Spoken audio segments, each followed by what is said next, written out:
Baik, Assalamualaikum warahmatullahi wabarakatuh.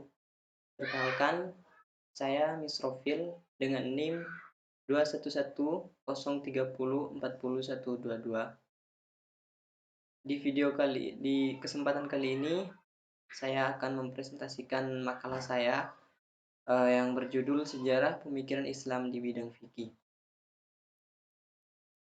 Langsung saja pada poin-poin penting, yaitu mengenai apa itu sejarah, apa itu Islam dan siapa saja tokoh-tokoh Islam, dan apa itu fikih.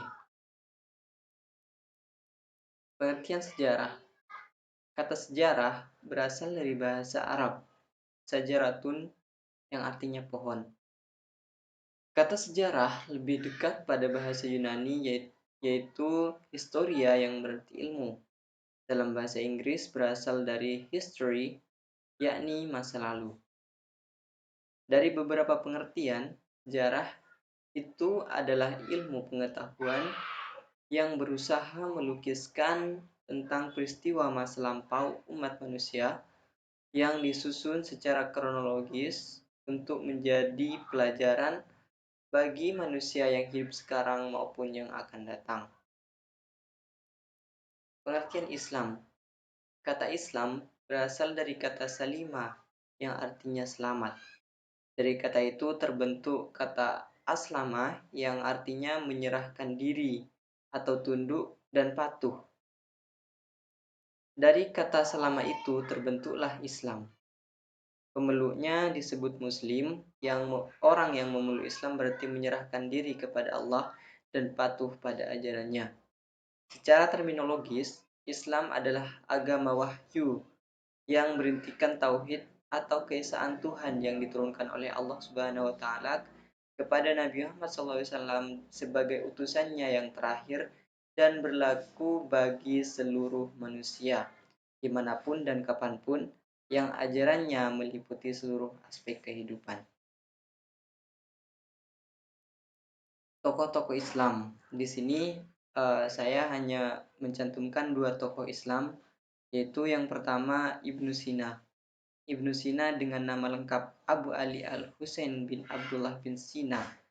Ia dilahirkan pada tahun 370 Hijriah atau 980 Masehi di Afsana, sebuah kota kecil di Bukhara, sekarang wilayah Uzbekistan, bagian dari Persia.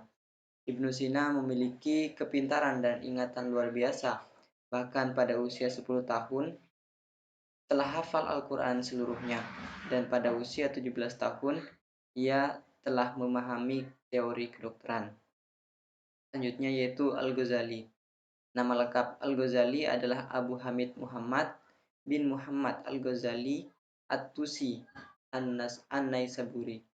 Ia lahir di kota Tus yang merupakan kota kedua setelah Naisabur yang terletak di wilayah Khurasan pada tahun 450 Hijriah atau 1058 Masehi.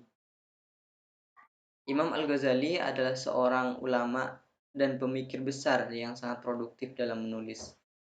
Kitab-kitab yang ditulis oleh Imam Al-Ghazali yaitu meliputi berbagai macam bidang keilmuan seperti Al-Quran, akidah, ilmu kalam, usul fikih, tasawuf, mantik, falsafah, kebatinan, dan lain sebagainya. Beberapa kitab Imam Al-Ghazali yaitu Ihya Ulumuddin atau menghidupkan ilmu-ilmu agama, dan Tahafut Al-Falasifah, itu keturunan para filosof, dan lain sebagainya. Selanjutnya yaitu mengenai pengertian fikih.